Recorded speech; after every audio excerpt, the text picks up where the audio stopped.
Hello, my name is Jessica, and I did my presentation on the role of a principal. Principals are responsible for a lot, and they assume a multitude of roles and responsibilities. To explain this, I examined the article, What Does a School Principal Do? And the author argues that they're instructional leaders setting a school-wide vision for teaching and learning. The article is trying to convey the responsibility expected of principals. They are held to this standard, and they have to deliver this instruction not only to educators, but to all students and to all staff. So they're really an example for all people within the setting. The primary duties of a principal are to manage the school as a whole, including the staff, the educators, the students, as well as the family and any family issues that would be foreseen.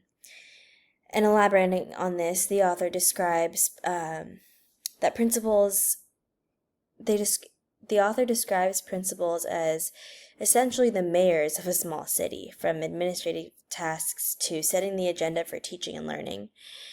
Principals also help in creating plans for chronic absenteeism and building a positive culture. Principals, they really do oversee a lot, and that's why they're called the mayors of a small city, because in reality, that school setting acts as that small city, if you will. What is required of a principal when it comes down to skill set is expertise in communication, critical thinking, problem solving, decision making, budgeting, and resource allocation, and leadership. The skills listed above are just a few of the skills that are required of principals, but the text that I examined demonstrates the necessity of a principal who is able to deliver great time and quality work to the table. The role of a principal fits into a school network, as the principal can help to ensure the school is in order. They aim to nurture academic achievement, personal growth, and character development. They also oversee students' progress, as well as the educator's style of teaching and how effective their style of teaching is for the students. The required interactions of a principal is with parents, and they also observe classrooms quite regularly to, one, remain a friendly face, but also make sure that classrooms are being managed in a way that is effective from the educator.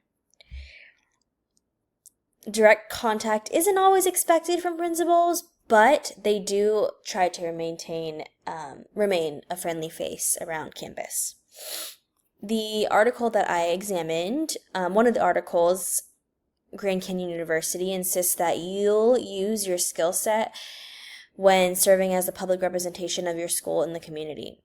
So principals must be ready to interact with families to represent their school and district, as they are the face of the school. The credentials required of a principal are the bachelor's, master's, and in some schools, a license in school administration is useful. Principals are required to obtain these degrees, and there are various undergraduate teaching degrees to consider also, but there's no single path to becoming a principal. These licenses are preferred in some states and can help to expand principals' knowledge and grow their skill sets. Thank you.